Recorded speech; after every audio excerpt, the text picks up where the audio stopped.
Stephen Johnson, Where Good Ideas Come From.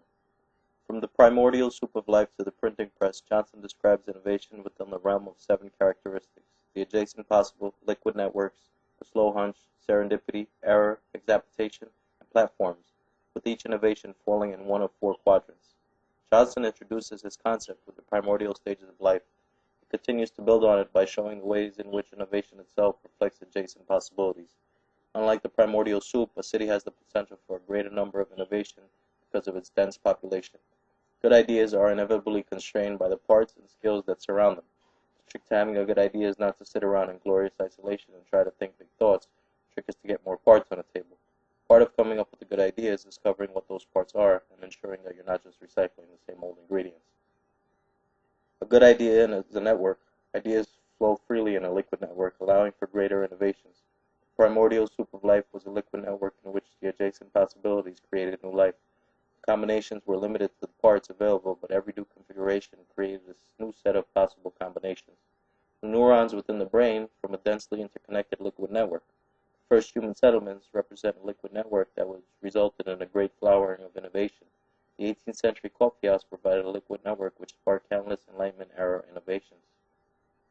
Not all ideas are epiphanies or eureka moments. The slow hunch refers to the thoughts that float around our heads for some time before we actually make sense of what it all means.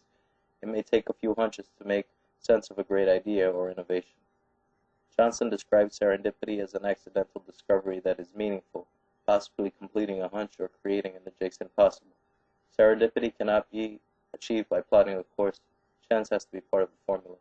Citing the vacuum tube as an example, Johnson delves into the notion that some great innovations come about through error. De Forest's accidental invention of the triode, or audience tube as he called it, shows how an inventor can unintentionally invent without knowing the what or why. De Forest and the audience tube. Some innovations are borrowed from existing creations, similar to the notion of innovations of error. Johnson gives many examples of accidentation, including the birth of the printing press from the wine press, feathers from flight for feathers from warmth, and weblings from HTML. Serving as an exchange place for ideas, the coffee house provided many opportunities for accidentation to apply itself.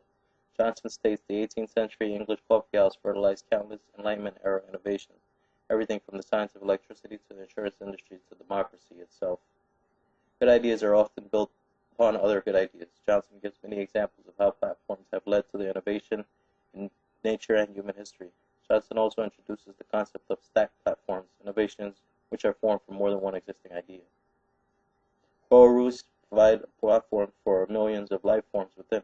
Beaver serves as an ecosystem engineer by creating a platform for life in wetlands created by the dams they built.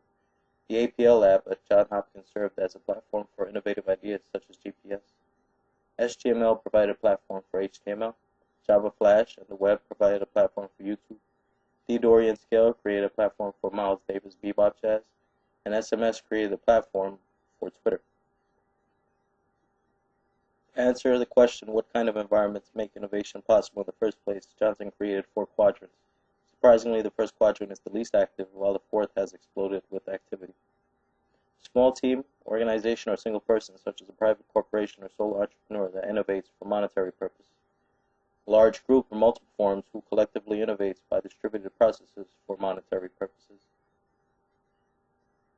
Small team or organization or single person, such as an amateur scientist or hobbyist that innovates with the intent of sharing their ideas freely with no monetary benefits, or a large group network, such as a university whose ideas are built upon in a collaborative network with no monetary benefit. The 4-quadrant diagram.